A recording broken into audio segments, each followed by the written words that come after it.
Is it working? Can you hear me? Yes. Fantastic. Even at the back there?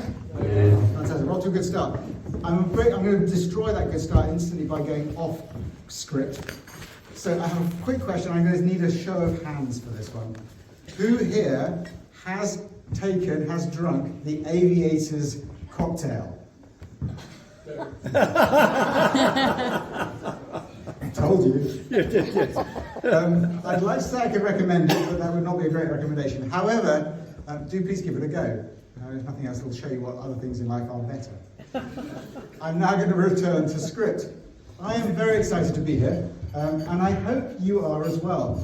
Now, when I've asked people in the past, 80% have said that they've enjoyed this talk. That's the good news. The bad news is I just completely made that statistic up. However, I'm now going to ask for another show of hands, first show of hands, who here is expecting to enjoy tonight's talk? That's a very high bar. I was hoping for maybe one or two. I'll give it my best. I'll give it my best shot. The best thing is together we can hopefully achieve that high level.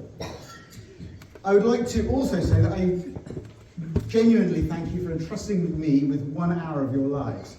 For those of you who are told it's 30 minutes, tough. So I have 1 hour of your time. I will make the best possible use of it.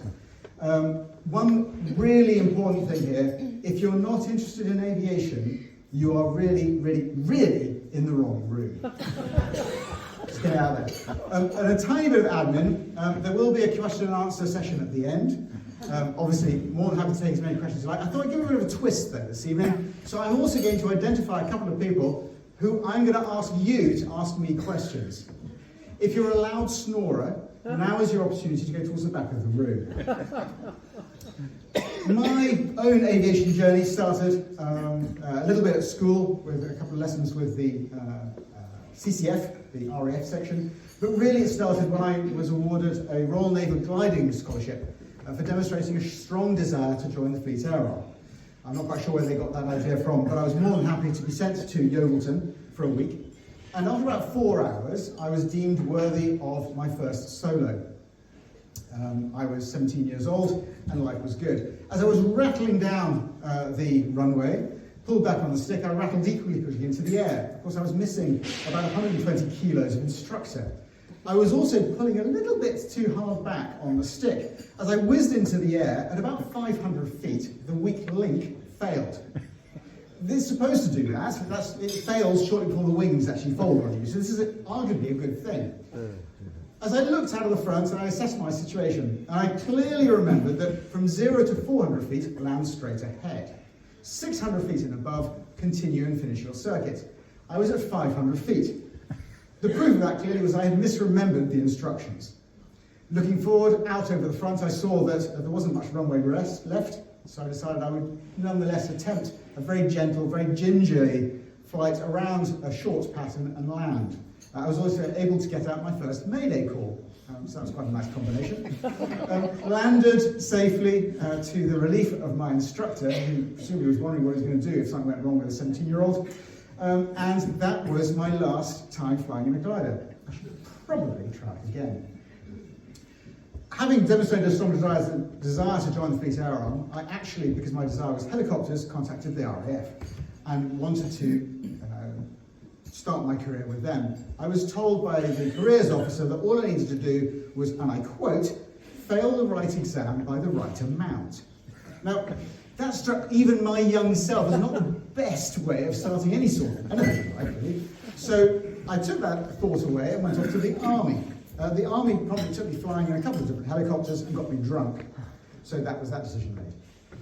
To become an Army pilot, the first stage was to go to Sandhurst to become an Army officer.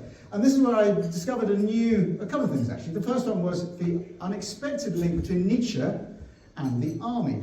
To paraphrase Nietzsche, and apologies to him, no pain, no gain. The other thing I learnt whilst I was at Sandhurst was the vital importance of what we used to know as the happy whinger. Now, a happy whinger is critical to any team because that's a person who is always happy, or happiest in fact, when they are complaining. They're in their sweet spot. The nice thing about it is they are happy, but everyone around them is so convinced that they're having a terrible time that is worse than the time they are having, they are also happy. So the next time you're building your team, never ever leave out the happy win joke. The last part of my Sandhurst experience, my year there, was a quick trip to Modena in Italy. I was very fortunate, still I'm not quite sure how or why, but I was selected to be part of an exchange to the Accademia Militare there, their equivalent of Sandhurst, which was the passing out parade in the afternoon, followed by the graduation ball that evening. A sumptuous affair with all the flair and ceremony that only the Italians are capable of. But during the graduation parade, the guest speaker was the Italian Minister of Defence, who at the due moment stood up and started giving his talk. And he went on and on and on. And this is under the June sun. At a certain stage, somebody in the audience had had enough and started clapping. Everybody else took the cue, and within seconds, he had a huge round of applause. He looked up, a little surprised, took his papers, and sat down. So that's also a top tip for this evening. So at any stage, you think it's all going on a bit too fast, follow the Italian lead. I passed out, obviously, from Sandhurst to become a very young Army officer. And then the first thing I had to do was go to Middlewalt, which is the home of the Army Air Corps, and to do what was then and still called grading. And this was the Army's opportunity to see if I actually knew how to fly an aeroplane. They were interested, and actually, frankly, so was I. I'd now spent 18 months of my life trying to become this, and nobody actually knew if I was capable or not. I passed the 2 weeks. Interestingly, I was in the last, only 1/3 of us did, which rather brings into question the whole selection process beforehand. However, I survived, and my nascent flying career was able to live on for at least a little longer. The Army Air Corps was and remains a slight outsider to the British Army, and so we were then sent to spend 6 months with, and I quote again, the real army. And we had a choice. We could spend 6 months with the infantry, so rifles and mud, or the cavalry with tanks and skiing. I'll let you guess where I went. So I set off to Germany, and the time passed in a flash before I was back to a real job or real work, which was my actual pilot's course. 9 tough months learning to go from zero to some sort of hero, I like to think. The first part was fixed wing, so on the Chipmunk, with that unique mix or blend of cockpit, vomit, fear, cordite and sweat, which passed in 6 weeks. And then after that, it was a move to a basic rotary. Now the rotary part also brought with it, for me, its own specific challenges in that I felt pretty ill flying an aeroplane. I felt extremely ill flying helicopters. So I tracked down some seasick pills, and it was marked clearly on the box not to be used or not to be taken whilst operating machinery. And I felt that a helicopter was far too delicate a machine to be defined as vulgar machinery. And those seasick pills managed to get me through the entire course. We also got onto the first part of the slightly more serious solo navigational sorties, which generally were relatively unsuccessful, though nobody got too lost. However, one of my colleagues did actually get himself completely navigationally embarrassed. He did, though, do entirely the right thing, which was to get on the radio, so 1215, the guard frequency, and request for A, his position, and second, vectors back to home base in Middlewalt. It all was going smoothly, he was back on his way, he was doing his thing, and air traffic needed to get a few more details for the report that they would compile a little later. And the last question, and for those of you who have your pilots that have flown, this will resonate a little. The last question was, what is the name of the pilot? And his response was, there is no pilot, only me. We moved on from there. We started learning how helicopters fly. Now I know that the fixed wing amongst you will go on about the whole too ugly that the earth repels them and beating the air into submission. Possibly true. But more importantly, we had a lovely man called Oscar who was to teach us actually how these things stay in the air, which remains something of a mystery and magic. Tragically for Oscar, he was in competition with both fatigue and a complete disinterest. We were only really worried about passing the next check ride on the next flight. So we needed to create some sort of idea to make this all a bit more interesting, to improve our engagement, if not necessarily our education. So we came up with the concept of Oscar Bingo. And Oscar Bingo was relatively simple. Before each lesson, each of us would choose 3 words. And we had to get Oscar to say our 3 words. And if he did, if we were successful, we had to stand up in the middle of the class and shout, Oscar Bingo! As I just said, education didn't improve much, but it became a lot more interesting. And I thought we'd try a variation on that this evening. So, Oscar Bingo for this evening, for those of you who are still awake, is iguana, carpet, and pentagon. Okay, we're off to a good start. I failed a lot of rides, I just passed a lot of rides, and at the end I did just manage to qualify, and I received my wings on my 21st birthday. Best birthday ever. My first posting was out to Germany, where I was sent there to repel the imminent Soviet invasion. The only slight glitch was that the Soviet Union had imploded in spectacular fashion just 4 years earlier. So we didn't actually have a lot to do. Apart from have fun, and a bit more ski, obviously. I was there quite quickly posted out to Northern Ireland, where things were a little more serious, although one of the primary things I learned was what we used to call as aviation mystique. So we were supporting the guys on the ground, and there'd be a foot patrol, and they would identify somebody walking along, a civilian, who had clearly no nefarious intentions. They would ask for their identity card, but instead of looking at it, you just stand up and show it in the air. This is all happening at night. We were operating black light, so we were invisible, and with just a little bit of wind, we were also inaudible. At that stage, he would call on the radio and say, can you do an ID check for me? And we'd say, yep, no problem. And we'd give a single white day strobe, a single white flash. And the patrol commander would hand back the identity cards to the now bemused and thoroughly impressed civilian and say, you're good to go. Leave the game. Aviation mystique. The other thing that happened whilst we were spending a lot of time in the middle of the night over places like Belfast and South Armagh was waiting, watching, analysing. And it was at times actually quite dull. And one night we were there, it's probably about 3 o'clock in the morning, and a solitary voice came on the radio. I'm bored. Which is unusual. And a little later, maybe about a minute later, the same voice came back again. I am really, really bored. At which stage 0, the controlling authority, said, all stations, radio silence. It was about a minute went past. I am so bored. At which case 0 came back, clearly not very impressed by this, and said, unknown station, identify yourself. There was a last click. I'm not that bored. I had a 2-week gap in the middle of my tour, and with a friend, we went out to Florida and threw money to buy 50 hours of PA-28, so small aeroplane time. And we just had to burn these hours off flying around the Bahamas and Florida. It was a lot of fun. We turned up at the first location, we landed, and we spent the evening chatting to the lady who ran the hotel, who also had a yacht charter business. And when we explained that basically we had what essentially was a toy, and we had 50 hours to just use on it, she asked us if we would do her a favour. So she wanted to have photographs taken of all of the mooring locations for her yacht charterers, her yachties, to show them where they could go around the beautiful Bahamas. We thought this was fantastic. We thought it was a fun mission, and we had something to do. It was great. So we set off, and we spent 3 weeks flying at extremely low level around the Bahamas, taking photographs of all these beautiful keys and little nooks and crannies of the island. On our return, she very generously wrote off our entire bill from before, forward-looking wrote off our bill going forward, and gave us a catamaran for 4 days. So we had, the last week of our trip was mixing and matching and trying not to hit one with the other with the catamaran and our aeroplane.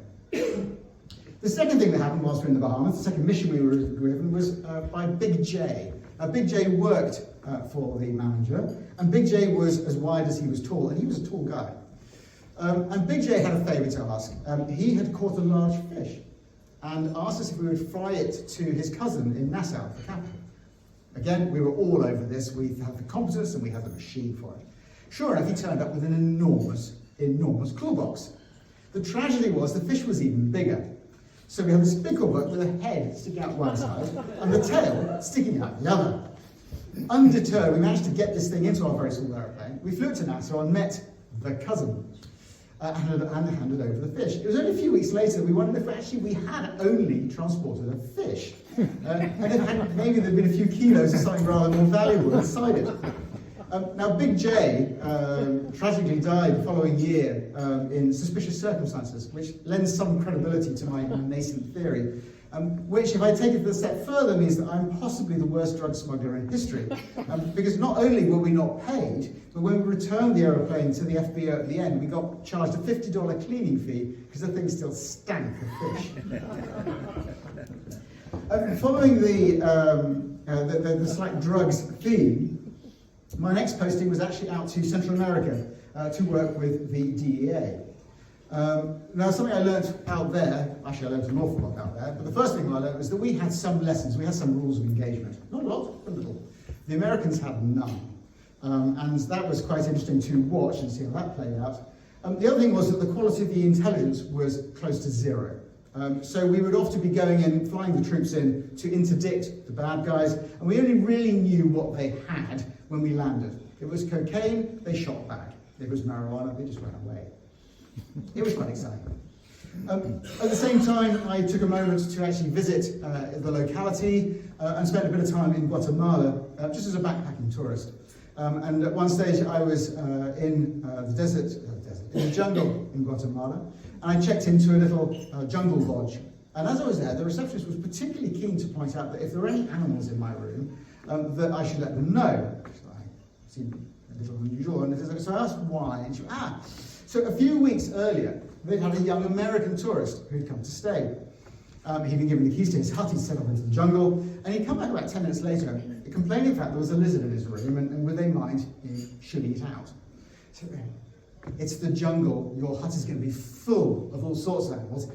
That's kind of the point. Not a problem. So he returned. He returned about 10 minutes again back to reception saying, look, I'm really not happy. I really would appreciate it if somebody would just get the lizard out and then I can relax. Stop stressing. Welcome to Central America. Go back. You'll be fine. He went back again. 10 minutes later, he returned saying, look, I'm really, really not happy. It's beginning to smash up the furniture. Now, this got the receptionist's attention. So this day she went back with him, and in this tiny little hut, there was a 2-meter iguana. Now, I don't know what I'm more impressed by. The fact that he was sufficiently relaxed to go back to this tiny room with this enormous animal 3 times, or his faith in the receptionist. In any event, quite impressive stuff. As a quick life hack, and there'll be a couple of those this evening, quick life hack, if you're ever in Central America and you see bamboo chicken on the menu, that's iguana, and it's rather good. On the return from Central America, I was posted back to Northern Ireland a second time, brought peace a second time. That's right, you can thank me later.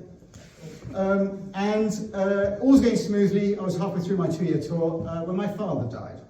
And that hit me particularly hard. Perhaps I was still relatively young, or perhaps just because it was my dad. So I hit the bottle in a big way. Was very quickly declared medically unfit for operations, and a problem that the Army needed to solve. Mid-90s, the Army's solution to this was to send me to Germany and tax-free alcohol. Luckily, I found my own solution, which was a final opportunity to take another ski team to the Alps, and I resigned my commission at the same time. And my leaving date was the 1st of April 1998, which struck me as potentially prescient. But sure enough, so my army career came to an end. I had a dream, though, and I had a dream for some time. I wanted to drive to Australia. I wanted to drive from London to Sydney. So I set about getting a team together. We bought 2 Land Rovers. One of the other team members, also ex-Army Air Corps, thought it'd be a fantastic idea, he was wrong, to bring a microlight with us. So we set off with 2 Land Rovers and a microlight, but not after we'd done some preparation work. It took about 5 months, and during that time I needed some money. I suddenly realised the Queen was no longer paying me. And so I applied, my second ever job interview was to Tesco's as a night shelf stacker. I received a very, very lovely letter from them saying, thank you very much for your application. Unfortunately, we don't find you suitable for the role. I never asked them why not. Whilst mechanically getting the vehicles up to speed, I was also busy throwing pink paint at them. I had a theory that a heavily modified, prepared four-wheel drive was a relatively aggressive-looking thing, and the last thing we needed was to provoke aggressive responses in the people we were coming across. And in fact, I have a little bit of a story there, or a parable, you can give it any name you like. And in short, it goes along the line, there's an old man, he's walking along the road, and a young man comes the other way, and the young man asks him, how are the people in the village you've just come from? And the old man responds with his own question in response. How were they in the village you just left? And the young man says, oh, they're horrible. I didn't trust them, they were difficult, I think they were trying to rip me off, I really didn't enjoy it at all. And the old man says, yes, I'm afraid they're the same in the village that you're going to. And he carries on a little further, and there's a second young man coming the other way. And the second young man asks him the same question, and he again responds in kind. How were they in the village you just left? And he says, they were fantastic. They were open, they were generous, they were kind. I had a fantastic time. To which the old man replies, you're going to find them exactly the same in the village to which you're going. And that is a little bit of a thing I hold very true, is that we get a reflection of what we are in life. If we are open and generous and kind, we are more likely to have that response. Hence, the pink Land Rovers. I'm not going to go into a great long thing about the journey. Clearly, it was a long trip with great success. I've got again a couple of stories that came out of it though. So we were driving in eastern Turkey at a certain stage, and everything was going smoothly. And then we went through a checkpoint and picked up a police car. We went through a second checkpoint a little later, picked up a second police car. Went through a third one, and they added a small tank. I was quite impressed by that stage. And we were a bit on edge. We clearly think this was not a safe place to be. We came to another checkpoint, at which stage everybody stopped, and the army and the police waved us on with big smiles. I thought, finally, I get back in safety. We drove on a little longer, maybe another half hour, 45 minutes, and then we picked up another checkpoint. Again, 2 more police cars and another tank. But this time I had a chance to ask them the question. I said, how dangerous is it that the area we're going into? Oh, no. This is the okay bit. You've just gone through that area that we don't go to. That's far too dangerous. There's more to that story. And the other one as well, which is, particularly now that China is in the news, we spent a lot of time in China on our way through. And most of the time we're eating noodles. But at a certain stage, for whatever reason, we had 2 nights in a hotel that boasted very heavily their Western restaurant and the Western breakfast. Right, let's go back to something a little bit more familiar. So I turned up and asked for my Western breakfast, and sure enough, a plate arrived with some sausages, some eggs, and a slice of cake. I thought, okay, that slice of cake sounds unusual, but fine. Could I have some ketchup, please? And the waiter said, in perfect English, no problem at all. And he came back a short time later with a small bowl of sweet whipped cream, which I thought was a little unusual, but I thought it would go well with the cake. And the story might have ended there. Were it not for that, we were staying 2 nights. And the next morning I came down and discovered that everybody now was also getting the small bowl of sweet whipped cream. And the moral of that story is I'm reasonably confident in the kitchen, you've got the Chinese staff with this is a bit of an odd combination, but okay. And all the Westerns are going, this is a bit of an odd combination, but okay. So neither is right nor wrong, it's just we don't really entirely understand each other. After arriving in Australia, I was asked by Australian Geographic to do a camel expedition across the Central Deserts. The mission was to follow in the steps of Charles Sturt, one of the original explorers of the interior, who was busy looking for his inland sea. To that event, he had his team carry a 14-foot whaler. I have no idea how much they weigh, but a lot. To try and be as effective and as efficient as possible, we had photocopies of all of his notes, and we actually had his real compass. So we would get the same errors that he had when he did his journey. Now, it's fair to say that within 3 days we realised that Sturt would have struggled to find Australia with his compass whilst he was in Australia. This thing was all over the shop. And as a result, we also never found the boat, tragically. But what we did find was Dave. Now, Dave was a seismic dozer driver. Quick show of hands, who knows what a seismic dozer driver is? Fantastic, that's the right answer. So a seismic dozer driver essentially sits on a bulldozer that's going at walking pace in a perfectly straight line, driven by GPS, and his only job is the red button in front of him. And he's supposed to hit it before he goes over the cliff, into the cliff, or indeed anything or anybody else. Dave was completely relaxed. He was the chillest guy I've ever come across, and instantly he was my new profession of choice for visa applications. Works a treat. Seismic dozer driver. I also learned something else there, which was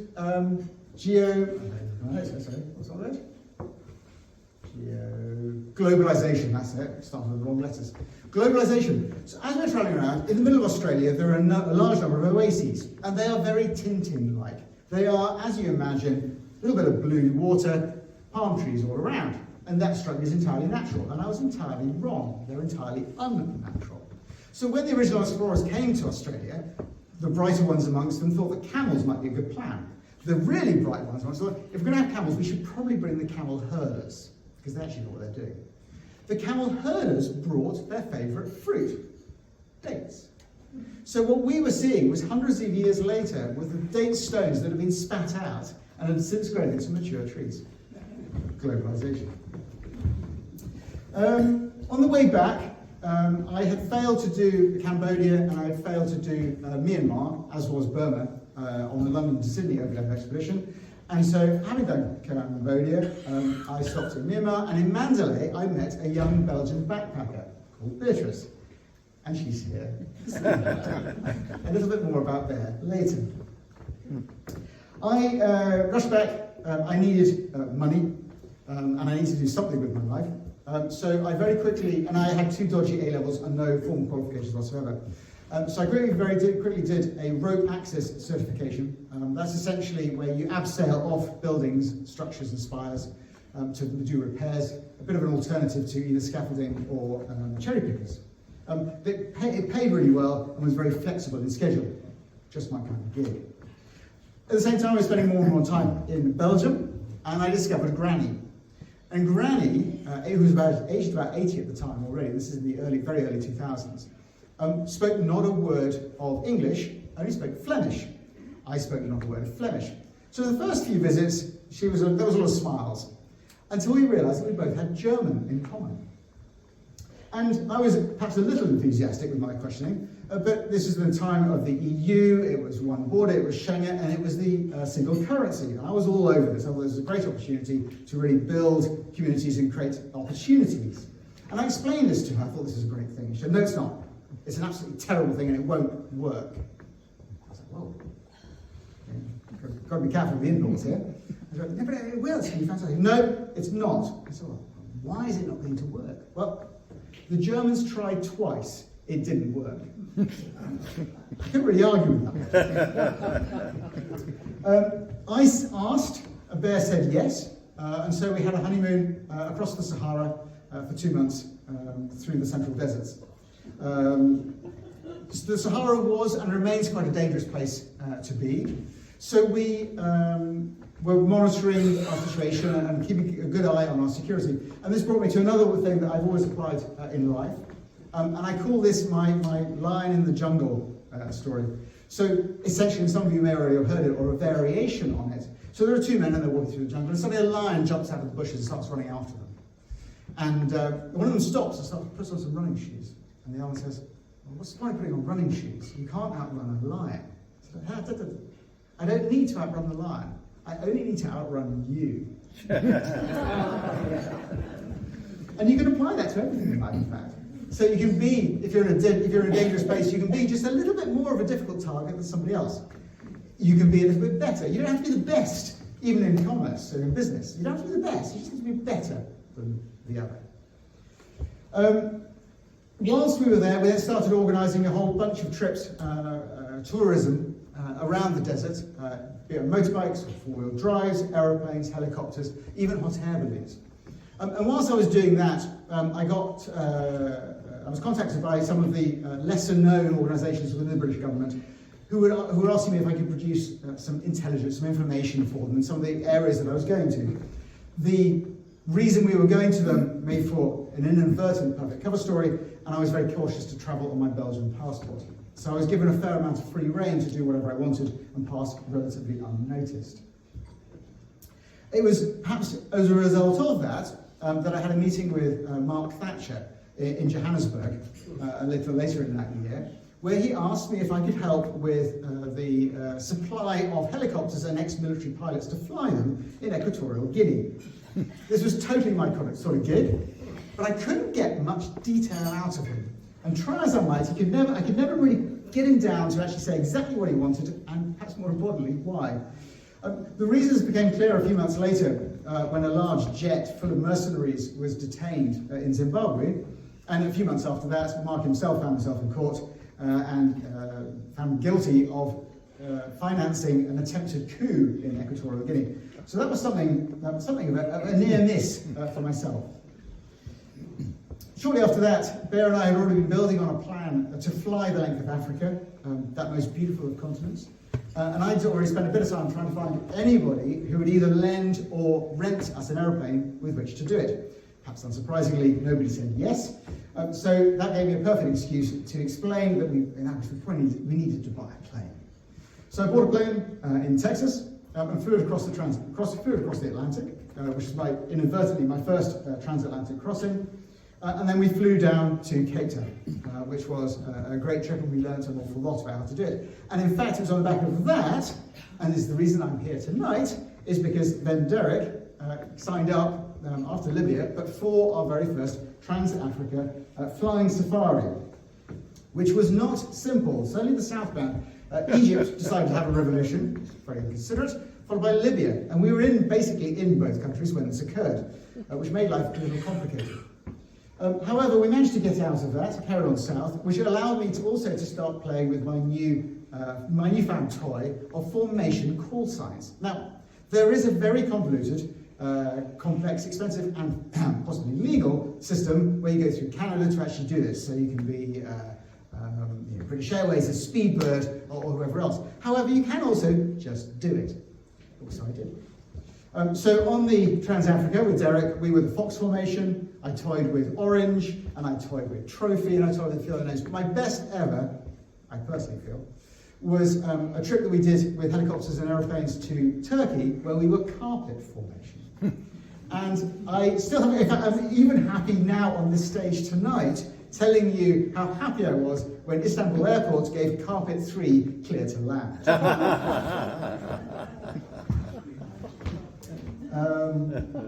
Actually, I'm going to take a course on that. It was just brilliant. Anyway, carpet 3 clear to land. The southbound went very smoothly. The northbound, back up, should also have been relatively smooth. In fact, actually, I think it probably was. I did have a moment there where all could have come heavily unstuck. We had one microlight with us, and he was generally using local fuel, local petrol, to put in his aeroplane. And we were in Kano, which is on the edge of the Sahara in northern Nigeria. And going through security was 4 25-litre clear plastic canisters with this brown liquid in it, the petrol. And as it was trundling through, one of the security guys went, "Whoa, stop. You're not allowed to take fuel airside, not happening." And maybe I was distracted, maybe I didn't get through, but I went, "Oh, it's okay, it's apple juice." And for a brief moment, our eyes locked. And I think we both assessed how we wanted the rest of the day to play out. Luckily, serendipity said that we both had the same aim, which was as easily and as smoothly and with as least little paperwork as possible. And after just a moment of hesitation, I went, "That's fine then."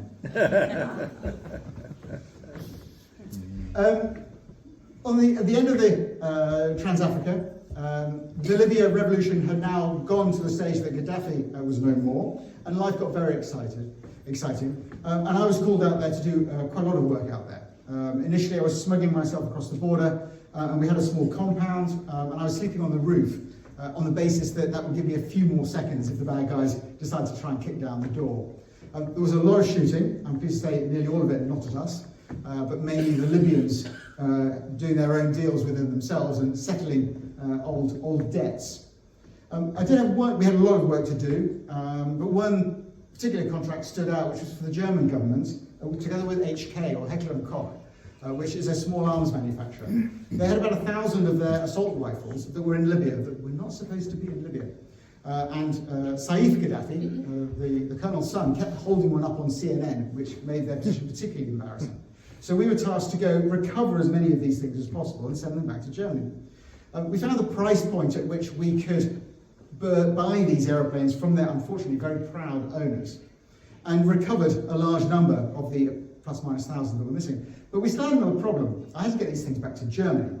We had no end user certificate, and I had zero interest in either the paperwork or security of bringing a large number of assault weapons into Europe. So I chatted to my clients, and we agreed on the solution, which was a bulldozer. And it's amazingly, it only takes about 3 minutes to drive a bulldozer several times over an assault rifle to convert it from a weapon to scrap metal, solving the problem. At the end of the whole Libyan thing, it was back to Belgium, and I got a phone call from a woman called Tracy Curtis Taylor. I'm going to do a big show of hands on this one. Who knows who Tracy Curtis Taylor is? Not so many. Okay, perfect. Yeah. So Tracy Curtis Taylor had a dream. She wanted to fly solo in a vintage Boeing Stearman biplane from Cape Town to Goodwood in the UK. And it was to emulate Mary Heath, who was an amazing woman back in the very early 1900s who'd done it for the very first time, first person, man or woman, and also to encourage more women into aviation. Both of these were very laudable things, and I was more than happy to be involved in the project. Unfortunately, for reasons that will remain complex, only the very first flight was solo. Even the second flight, which was on the afternoon of the first day, was already with her instructor. Not necessarily a big deal in and of itself, it was still an amazing thing to be doing, but unfortunately she wasn't solo. And on arrival in the UK, she started winning large numbers of awards for her solo flights. I didn't have an enormous problem with that, but what I was thinking was that for every award that she was getting, there was probably somebody who had missed out on that opportunity, who had actually done what they'd said they had done. So I asked her a couple of times if she wouldn't mind politely declining if further awards came, which she refused. Again, things might have stayed where they were, but a Canadian newspaper blew the whole story up, and it turned into a whole thing. And one of the organisations that had given her an award was the Honourable Company of Air Pilots, of which I was a member, and in fact actually was and still am captain of the ski team. And they asked me to resign, saying that I brought the organisation into disrepute. And I responded rather, I think that perhaps she was the one who brought it into disrepute, and I was maybe just doing a little bit of whistleblowing. And then I actually wanted to, I did quote, and I'm going to read carefully from my notes now, Senator Fulbright, who wrote or said, "To criticise one's country is to do it a service. Criticism, in short, is more than a right. It is an act of patriotism, a higher form of patriotism, I believe, than the familiar rituals and national adulation. Paraphrased, rock the boat. If it capsizes, it's not fit for purpose. If it comes back up again, it's all good." That part completed, I thought this is an awesome idea to combine the whole vintage aeroplane part with a Trans-Africa. So I set about getting 14 vintage biplanes together to fly from Europe down to South Africa. The first part sounds all very good. So we managed to land at the pyramids, we got to Cape Town. Indeed, we actually arrived in Cape Town 16 minutes early. It was, however, extremely hard work. We all got detained in Ethiopia for 3 days, and in fact, John Kerry actually had to call the Ethiopian Prime Minister to get us released, and we lost an awful lot of money. And I think that all of us are still suffering a little bit post-traumatic stress from the whole thing. So, was it successful? Not so sure. Anyway, never let a failure get in the way of creating another failure. I moved quickly on to my next one, which was vintage aeroplanes, STOL aeroplanes, so that's short takeoff and landing, little stumped planes, on a beach in Belgium. I thought this was going to be a great idea. There were an awful lot of people who said, no, that's a terrible idea. And of course, I did the natural thing, which was to ignore them completely. So I called the Belgian CAA. And I said, right, here's my plan. I want to land aeroplanes on a beach in Belgium. But no, that is never, ever, ever going to happen. We are never going to give you permission to land any aeroplane on any beach in Belgium. But there was a pause, and I waited. And sure enough, he carried on. However, what we will do is we will help you create an international airport on a beach in Belgium. At that stage, it's an international airport. It's no longer a beach, and then you're good to go. Totally my way of thinking. They were absolutely fantastic. They were very, very helpful. Curiously, for an aviation event, I spent the next few weeks analysing tide tables and sand density. which is not something you normally get involved in. But again, by one metric, it was a huge success. We did a lot of flying, and 40,000 people came to a first event, which was a huge success. However, it was incredibly stressful. I think there were 600 people in the team. I think all of them had stress, post-traumatic stress to one degree or another, and we again lost an awful lot of money. I was nonetheless prepared to do it again, using all the lessons we'd learned this time. But luckily, the city whose permission we required were running a little slow on things. And so that in fact they didn't give us our permission in time to launch at just the time that COVID would have hit. And if that had happened, we'd have lost everything. So sometimes, small mercies. In the background to all of this, following on from my flight across the Atlantic with our own little aeroplane, I'd been asked to fly a friend's Cessna 206 from Montreal to Belgium. By this stage I had my commercial license, my instrument rating, so I was more than happy to do that. And in fact, actually, I've done more and more of those ever since. And to a degree, I think, at some stage in the journey, the pilot became an aviator. So I have a very, very shallow knowledge of an awful lot of aircraft. And they all fly in basically the same way. It's often where the switches are that is different. But from pilot to aviator, made me who I am today and what I'm doing at the moment. And indeed, actually, I've flown back here. I've just delivered a Seneca, so a small twin engine from France to Guadeloupe. And on Saturday, I'm going back to Florida to pick up a Pier 28, so a small Piper, and fly that to India. And that's an ongoing process.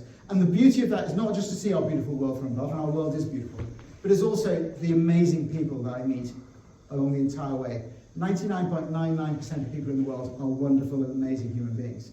And all travel helps with that. But I find particularly mine, interacting with them personally and having them become friends is a fantastic and joyful thing. It was at the back of this and suddenly that our daughter turned around and said, I've got this idea for my gap year. I'm going, a bit of backpacking, maybe some bar work in Australia.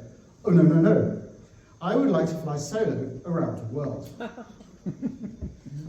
Tell me a little more. She had spotted that the youngest woman to fly solo around the world was 30. The youngest man was 18. And Zara was aggrieved. Zara felt that was far too big a gap and wanted to narrow it dramatically. We were all in. So we contacted Guinness and said, hey, Guinness, how does this work? And they said, there are 37 things you have to do. One of them, paragraph K, a pair of antipodals. I'm going to try it again. Hands up, who knows what an antipodal is? No. Ooh, so same as cocktail, yeah, one. Same as the cocktail, fine. So antipodals, if you were to take your spoon, does everyone still have a spoon? Hopefully. If you take a spoon and use it to go straight down, that's where you would pop out at the other end of the world.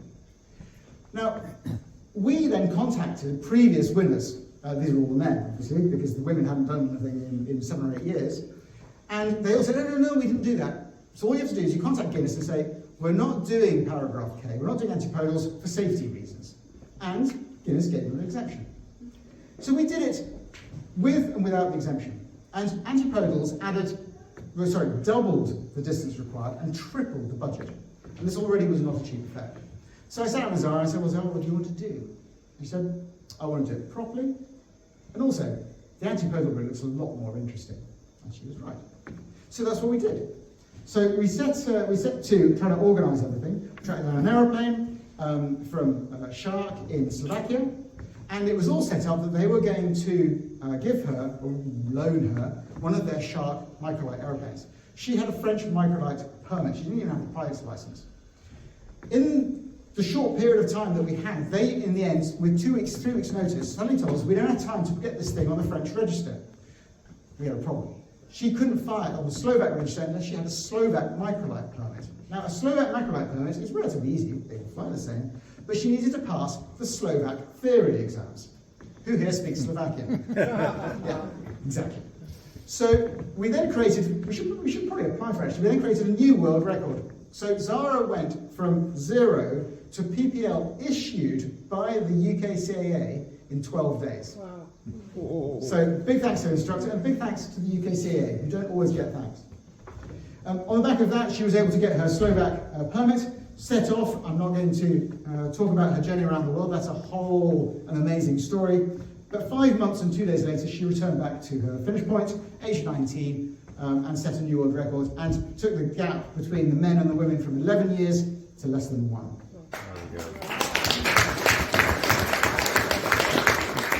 And that wasn't, though, arguably her greatest achievement.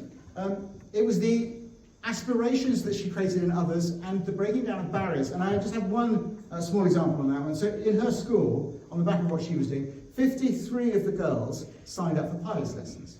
53. Wow. Now, probably none of them will actually go through the entire process, or maybe 1 or 2, but that's not the bit that matters. What's important is that's 53 young women who did something society wasn't expecting them to do, and it's 53 sets of parents who paid for it.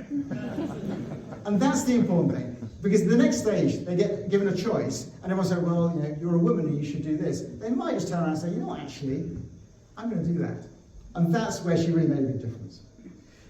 While she was busy doing her thing, Mac, our son, said, I want to go around the world as well. Now, he brought a different set of challenges. Age 16, not even an adult, actually quite a long way away from adults. The first question was he going to be allowed to fly in any of these countries, you know, as a minor? And we were about to start asking them, and we thought, you know, the old lawyer adage, never ask the question you don't already know the answer to. We thought, we're just going to put in the paperwork and see if anybody notices. I don't know if anybody did. The only people who noticed was the Italian hotels, who refused to have him stay. So we ended up sending faxes. I mean, who faxes nowadays? We ended up sending faxes to Italian hotels in the middle of the night so he could have his hotel room. However, all was about to go, and just days before his launch, the Russians invaded Ukraine. Now, you would have thought that wouldn't necessarily be an issue. However, what happened instantly was the EU banned all Russian aircraft and Russian aircrew, and the Russians reciprocated, closing Russia to Mac, a European, and his European aeroplane. What that meant is that he had no way through. There was no way for him to complete around the world. Russia was closed, and Japan prohibited foreign microlight aircraft from flight. It was against the law. He had no way of achieving it.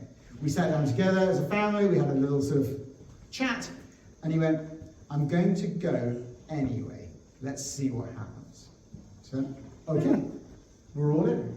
So he set off, and for the best part of 4 months, he was going towards an impossible destination. He was going towards a hard stop in Korea. There was no way forward. About a week before he arrived in Korea, 2 amazing things happened. Firstly, the Japanese changed the law. They actually changed the law for him, and the law is still changed, so now anybody can fly their foreign microlight in Japan. That opened the door for a flight of approximately 1,300 nautical miles across the North Pacific to an uninhabited island that was, as it happens, just in America. Okay, a glimmer of hope. I then got a WhatsApp call from none other than Sergei Lavrov, the Russian foreign minister, who knew that Sergei used WhatsApp. And he said, I'm going to issue a special permit for Mac, but there's one condition. I want him to write a personal letter to me, thanking me for my assistance.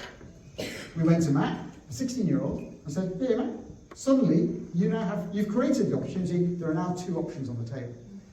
Internally, I was there going, writing the stupid letter, nice and safe, easy, through Russia, quick, done. He went, nah. Nah, not doing it. I'm going to do the North Pacific route. And I went, okay. And we both remain incredibly proud of that decision and his personal moral code. So he set off from Japan. There's another little anecdote, and flew across to Attu Island, and opening the door for the first time in 4 months to actually completing his tour. And sure enough, 4 weeks later, he landed in his departure point and became the youngest person to fly solo around the world.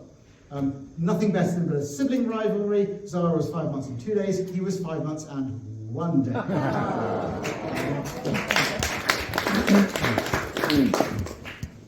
Mac had been a relatively average student. I think I'm being generous. Mac had been an average student at school before departure. He still had his A-levels to do. And we already knew that his teachers were actually terrified that they were supposed to deliver some sort of result from this child that was kind of okay, and had since gone on an incredibly tiring and difficult journey for 6 months, essentially, around the world, and was now supposed to do his A-levels. But within weeks, he was top of all of his classes. And one of his teachers asked him why. And he said, well, it's actually really simple. When I was traveling around the world, I learned that if you really, really want something, you've got to work for it. I thought, fair enough. That's the only lesson you really need to learn in life. And indeed, he produced 3 A-stars.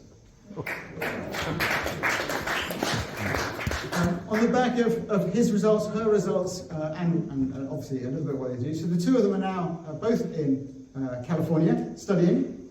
But before we got there, they received one last great award, which was a joint recipients of the Seagrave Trophy. Show of hands, who knows what the Seagrave Trophy is? I'm actually a trustee. Oh, well, thank you very, very much. It was obvious. Well, thank you. And it's, if you don't know what the Seagrave Trophy is, so what's your name? I'm Pauline. Pauline is here, otherwise Wikipedia.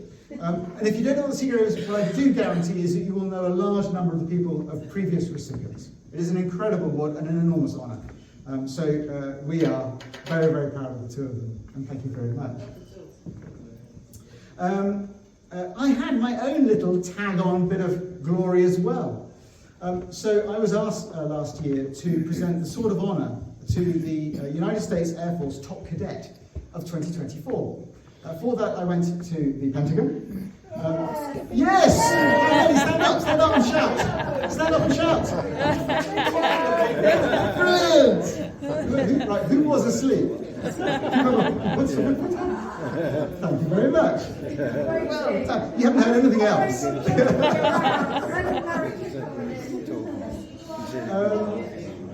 So I was asked to, which is an enormous thing, and I clearly don't have the stature for it. What was doubly nice about it was that it was for a young cadet who had 0 aspirations to become aircrew. In fact, he has now subsequently gone into Air Force intelligence. And that's also really important because there is no question that pilots get the lion's share of adulation in the aviation industry, and yet we're only in the air because of the thousands and thousands of people who work behind the scenes to put us there.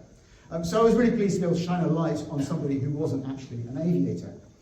He did ask me for one little bit of advice, and I wasn't sure I was really in a position to be giving advice, but I did come up with one little snippet, a bit based on my time in Central America, and I said, you are, over the course of your career, you're going to produce large numbers of assessments of situations, intelligence reports, whatever it is, and they're all going to be correct, and nobody's going to say a word. But that one time you get it wrong, they're all going to be all over you. It was a little bit while Zara was doing her thing that I came a little bit of a beginner activist. Gender in aviation.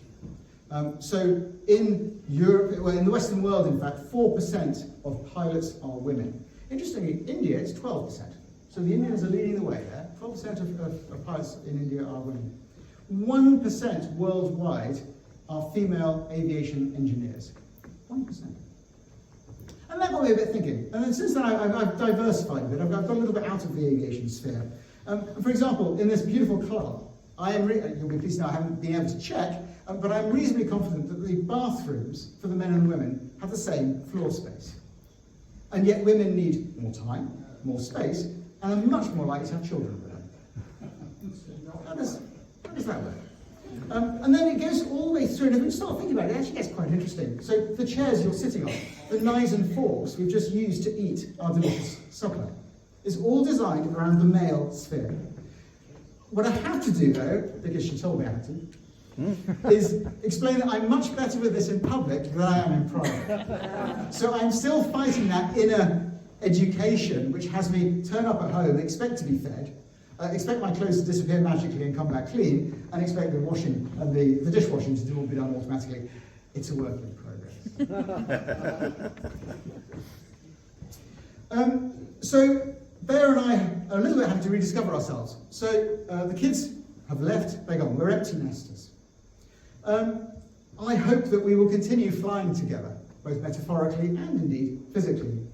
But one of the issues that we have between us is my I was about to say incurable, but then I'm lost. So possibly curable, blind optimism. I am a blind optimist. And at a certain stage, a few years ago, Bear thought I came across a cunning plan to try and at least reset it a little bit. That failure can happen, that no is an option, that pausing and changing your ideas, changing your mind is okay. So she went off and she bought me a beautiful pair of cufflinks. Silver cufflinks here, engraved with yes and no. Now, unseen by Bear, tragically, when the shop assistant put the cufflinks back in, she put the no one in upside down.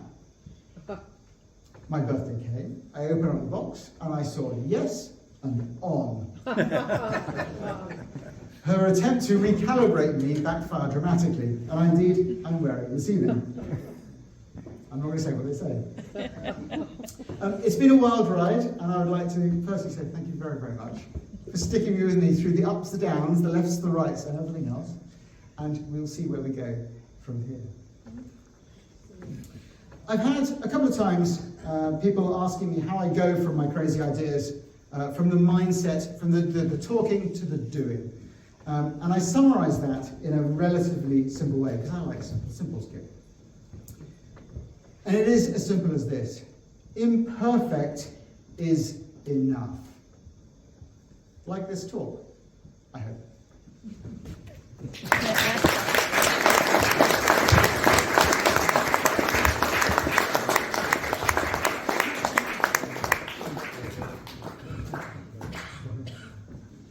I thoroughly enjoyed it. I really hope you did as well.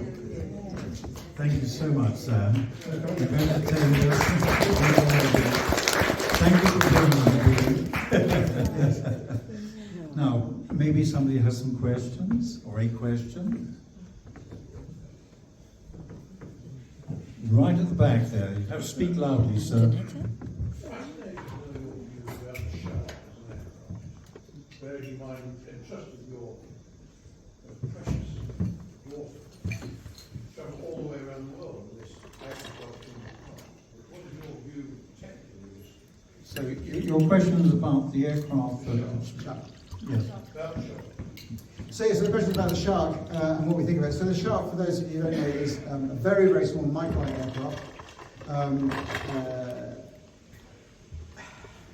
It's an amazing piece of kit. And in fact, I summarise that with, it is the greatest example you could possibly have between legislation and the modern world. So in theory, you can be in a 70-year-old Cessna 152, and that is considered safer today than a shark. The shark travels at 160 knots, using 16 litres of fuel. It has a parachute, it has retractable gear, it's incredibly quick and incredibly safe. And yet you have a Cessna 152, which is 70-year-old technology.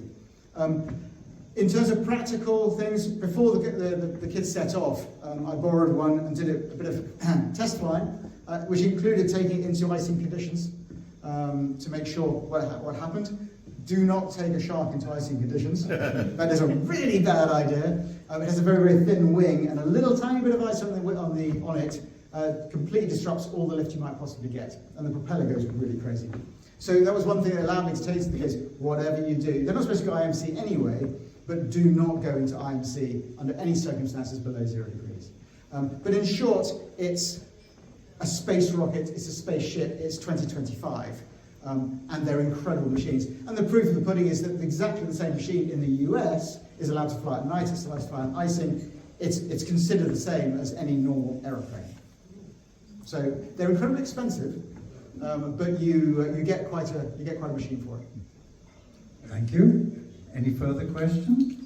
How did you manage to finance all this? The question is, how did you finance it? How did we finance it? Well, I'm pleased to say that we didn't. So Zara obviously was the first one, and when she came with the idea, we said, well, at the beginning we had no idea how much it would cost, apart from a lot. And we said, we don't have that sort of money, not even close. So we sat down, and we had a bit of experience from our previous events, from the Zoot Air Trophy, from the Vintage Air Rally down to Cape Town. So I dealt with sponsors before, I dealt with the press and media and that sort of life.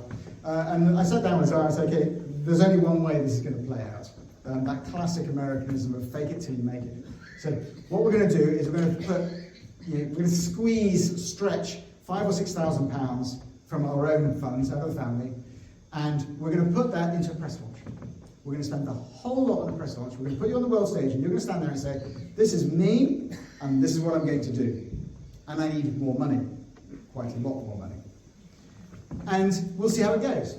And the night before, Zara came to me and she said, you know, am I really going to stand in front of everybody and say that? I said, well, you don't have to. We can cancel the whole thing. I think, though, if you're successful, you get the money and you go. We don't even need all the money to start with. You know, we can get the pin, no more money, just goes further down the route the more we get. So as long as we get 20,000, 30,000, we can get you through to the Russian border through the US. We just need to start our amount and then we'll see how we go. Worst case, nothing comes in. And we live in the age of TikTok. We live in the age of 30-second, 3-second attention spans. Everybody will have forgotten about what you said the next day. So don't worry about it. Sure? Okay. And then she had a press launch, money started coming in, and then we had sort of a bit of luck. We had one of the assistants of Holly Branson spotted the press launch and something on TV somewhere, and Holly called Zara and said, I've seen that you're selling your car to help finance the trip. Let me give you the money for the car so you can still do the trip and keep your car. And Zara was a bit surprised to be called by Holly Branson. He said, well, that's really kind and very generous, but actually, if you don't mind, can I take your money and still sell the car? I need a bit more money than my Nissan Qashqai. To which Holly went, yeah, okay, well, let's talk a little more. But the end result of that was that Virgin became a sponsor. And what was interesting about that was the psychology of these sorts of things, is the moment that Virgin sticker was the side of the plane, everybody assumed that Virgin had done a massive due diligence. They'd checked into everything. They really had made sure this was absolutely something they wanted to have their logo on the side. Not a bit of it. Holly just gone, I want a bit of that, that's awesome. And in fact, so Zara was fully funded the whole way around. We got lucky again, I won't go on for too long, but we were about 50% funded, so the little pin had made its way somewhere down through Asia, where the money ran out. And then I got a phone call from a very generous man in Bulgaria who ran a web hosting company, Dimitar, and he said, right, okay, I won't give you the full story, but he said, you know, I had lots of disadvantages when I was a child, and I see this opportunity, and the fact that she's not going to get it because of money strikes me as ridiculous. How much does she need? And he said, I'll fill the gap. So he paid for the last part that we needed. And then he's also a businessman, which is good, because also Zara was very keen that she didn't accept any private money. So all the money that came in had to have a commercial purpose. She said, I want to sell brand, I want to sell a product, advertising, and receive money in return. I want it to be a properly commercial venture. I want to be able to stand in front of a room of people who have no money and say, I did it without needing a rich family. I could do this without coming from a rich background. And then after Zara has successfully done hers, and Mac went, I want to go as well, Dimitar turned around and said, okay, I didn't really want to share the platform with all the others. I didn't really want the Virgins and else. I wanted this one. I want to do it, and I want it to be just me. So he very kindly sponsored Mac 100%. So we as a family, luckily, didn't have to spend any money at all. Thank you. Another round of applause, please. For an excellent.